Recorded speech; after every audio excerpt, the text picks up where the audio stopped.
आता पाहणार आहोत राजकीय बातम्या। पालकमंत्रीपद मिळण्याआधीच पुण्यात अजित पवारांचे बॅनर, पालकमंत्रीपदी निवड झाल्याबद्दल हार्दिक अभिनंदन, बॅनरवर उल्लेख। लाडकी बहीण योजनेत तक्रारी आलेल्या ठिकाणी स्क्रुटिनी होणार, बाईक आणि चारचाकी वाहनं असणाऱ्यांना योजनेचा लाभ मिळणार नाही, मंत्री आदिती तटकर यांची माहिती। आपण कुठेही विदाऊट कंप्लेंट आम्ही स्क्रुटिनी इनिशिएट करत नाही आहोत। आपण कुठेही विदाऊट कंप्लेंट आम्ही स्क्रुटिनी इनिशिएट करत नाही आहोत। पंढरपुरात विखे पाटलांच्या ताफ्यामुळे भाविक संतापले। ऐन गर्दीत विखे पाटील यांच्या 20 ते 25 गाड्यांचा ताफा आल्यानं भाविकांमधून संताप व्यक्त।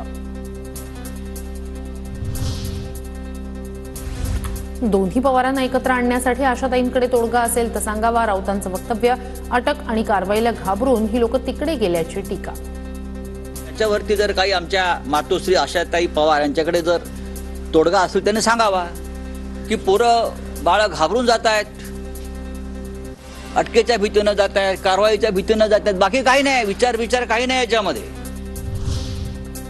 एकत्र येण्याबाबत शरद पवार आणि अजित पवार निर्णय घेतील, ते काय भूमिका घेतील ते पाहावं लागेल। आशा पवार यांनी केलेल्या वक्तव्यावर रोहित पवारांची प्रतिक्रिया, तर पवार कुटुंबाने एकत्र राहावं ही व्यक्तिगत इच्छा असल्याचंही वक्तव्य। मी जी काही मागणी केली ती व्यक्तिगत लेवलला कुटुंब म्हणून आमच्या सगळ्यांचीच आहे, त्यामुळे दादा आणि पवार साहेब त्या बाबतीत काय भूमिका घेतात ते आपल्याला बघावं लागेल। दुर्गम आणि माओवादग्रस्त भागाच्या विकासाबद्दल मी महाराष्ट्र सरकारच्या प्रयत्नांची प्रशंसा करतो, पंतप्रधान मोदींकडून मुख्यमंत्री फडणवीसांचं कौतुक। पुण्याच्या सासवडमधील वाहतूक कोंडीचा व्हिडिओ, सुप्रिया सुळेंकडून ट्विट, सासवडमधील उड्डाणपुलांची कामं तातडीनं पूर्ण करण्याच्या सूचना देण्याची सुळेंची मागणी।